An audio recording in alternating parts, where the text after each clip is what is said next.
Señores, Claro. en Colombia hay una tradición, ¿no? Allá es más influyente, y eso lo sabe don Javier Segarra también, desde los años 90 del siglo pasado, la influencia de la radio. Entonces allá no es que esperas el horario prime time de la televisión para generar un debate, sino que lo promueves a las 7 de la mañana. Están participando Gustavo Petro, Federico Gutiérrez y Sergio Fajardo, tres de los postulantes presidenciales que este fin de semana, el día domingo, pues van a competir. Son las 8:33, Jaime, ya está el director general del COE Nacional, el capitán Juan Zapata. ¿Qué tal si inicia este diálogo usted? Muchas gracias, mi querido Alberto, y le damos la bienvenida al coronel Juan Zapata, del COE Nacional. Coronel, ¿cómo le va? Buenos días, un saludo cariñoso a toda su bien audiencia y que tengan un feliz día, ¿no? Mi querido capitán, cuéntenos un poquito cómo está el tema, que mucha gente está con miedo de la presencia en el país del virus del mono. Y eso pues genera justamente más angustia de lo que ya tenemos los ecuatorianos con toda la inseguridad. Así que cuéntenos un poquito cómo está el tema a nivel nacional.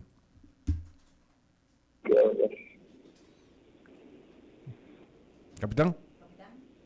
Sí, les escuchaba, no sé si me repite lo último nomás, mil disculpas. Que ¿Cómo está la situación Estamos del virus del mono en el país? Que hay mucha tensión y sobre todo mucha incertidumbre por parte de los ecuatorianos. Bueno, nosotros nos reunimos como COE Nacional el día de ayer, quizás empecemos por eso, ¿no? El tema de los análisis semanales que hacemos de la crisis sanitaria.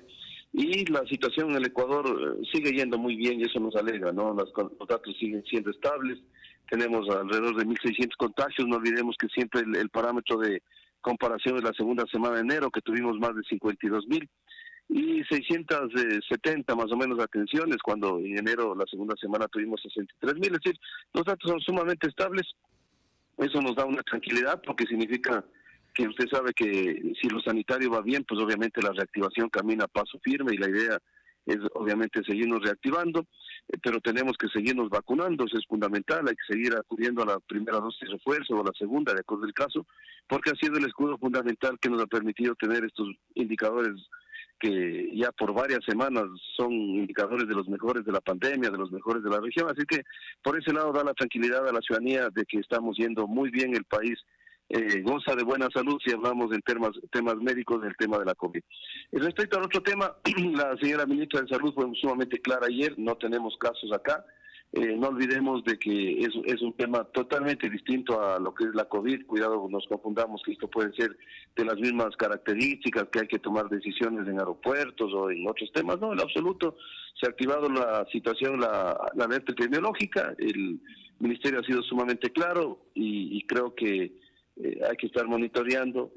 Se ha pedido también que en los ingresos, recuerde usted estos documentos que se registran tanto para COVID, también es para situaciones como estas, que si tiene algún síntoma pues se reporte y el ministerio actúa de manera inmediata. Pero vuelvo a repetir, Ecuador no tiene la presencia en territorio ecuatoriano de esta, que quizás ha generado una atención más allá de la que debería, porque el tema médico aquí está debidamente garantizado, hay buen seguimiento epidemiológico, no tiene las características de lo que es un virus como la COVID o sus variantes, así es que llamar a la tranquilidad, el país vamos caminando hacia la reactivación y no debemos salirnos de esa línea, ¿no? Clarísimo, capitán. Y lo otro que le iba a preguntar, si bien es cierto, el COE Nacional sugiere no obligar a las personas a utilizar mascarilla, y hay una disputa entre el COE provincial y COE Nacional, y recientemente les quitaron, digamos, esa facultad a los COEs provinciales, y ahora supuestamente el COE Nacional es quien pone la batuta en cuanto al COVID-19.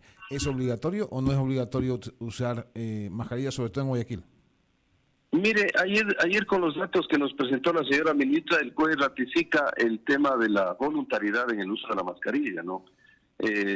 Y sobre todo lo que yo les he dicho siempre, esto tiene un antecedente. En marzo del 2020, cuando lastimosamente la situación era muy complicada y el organismo rector, que es de la salud a nivel nacional, porque hay rectorías nacionales y rectorías locales, que es del Ministerio de Salud Pública, determinó que debe haber obligatoriedad en uso de la mascarilla.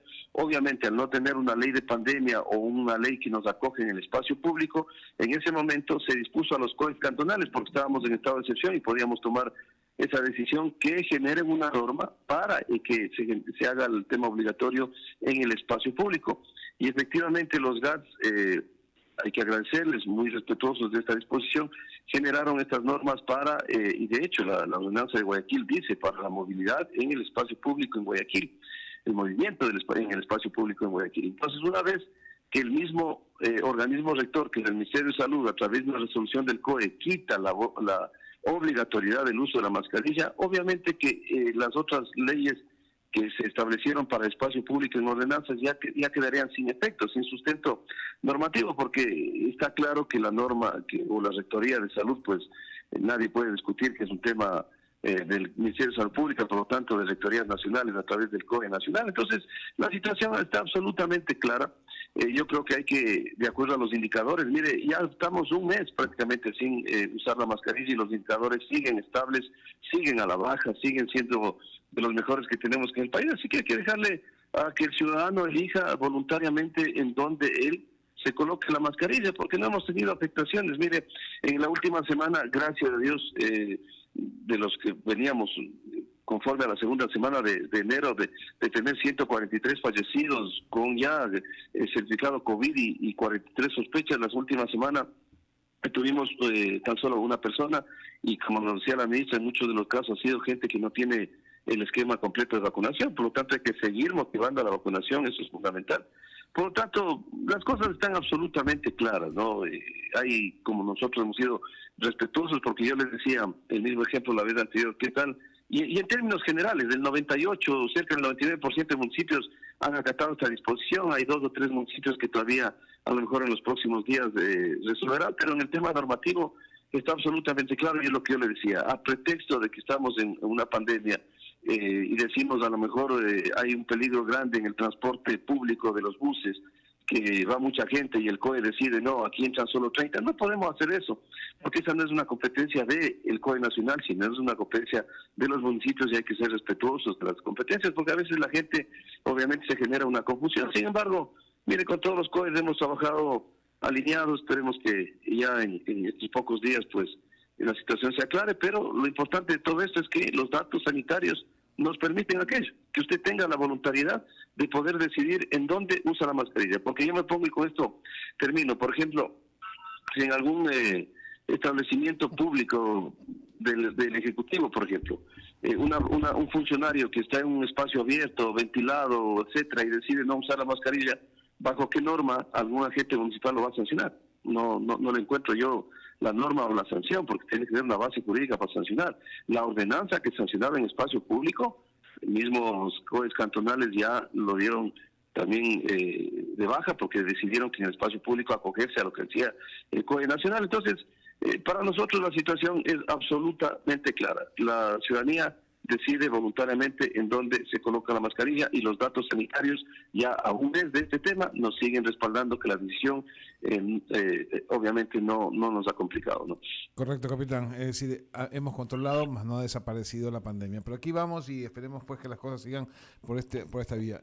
Adelante, Alberto. Sí, solamente un detallito, Capi. Tal vez le han acercado a sus colaboradores algún tipo de información relacionada al movimiento sísmico de Perú. Sé que ustedes cruzan toda la información con el geofísico, con toda la red del Servicio Nacional de Gestión de Riesgos, y en fin, ¿tiene alguna información que de pronto valga la pena compartirla? Porque nosotros decíamos, ¿no? Dada la distancia por un lado, alejado de la frontera de Ecuador con Perú, y la profundidad también del movimiento, no se había sentido mayormente, aunque en algunas localidades nos reportan que sí lo sintieron. ¿Qué tenemos como información oficial? Bueno, lo primero y lo más importante es que no tenemos complicaciones de afectaciones en el territorio ecuatoriano, porque eso inmediatamente que hubiese en alguna coordinación zonal a nivel nacional nos comunican. Por lo tanto, hay que igual generar tranquilidad en la ciudadanía. Lo otro, habrá que seguir esperando qué situaciones colaterales tuvieron, pero como usted lo decía, no, la lejanía obviamente hace que no tengamos nosotros complicaciones acá en Ecuador. Perfecto. Capitán, agradecerle, muchísimas gracias por estos minutos y por dar cuenta de todas estas decisiones, las resoluciones del COE nacional, que siempre hay que ponerlo ahí, ¿no?, en perspectiva, es el hecho de que ahí confluyen las decisiones que se valoran y se adoptan a nivel nacional con todas las autoridades en el tema epidemiológico, obviamente con la titular del Ministerio de Salud Pública y con todos quienes pues trabajan alrededor de estas importantes entidades. Un abrazo y gracias por atendernos. Gracias a usted, y quizás como conclusión final, el país sigue caminando firme hacia la reactivación, los sanitarios van muy bien y qué satisfacción porque el trabajo de todos permite que Ecuador tenga buenos indicadores sanitarios. Gracias a ustedes, un lindo día. Un abrazo. Lindo día para usted también, y eso es lo que se necesita, ¿no? Noticias positivas también, ¿no? El hecho de que se va trabajando, tenemos dificultades, tenemos complicaciones, pero también tenemos cosas que hay que poner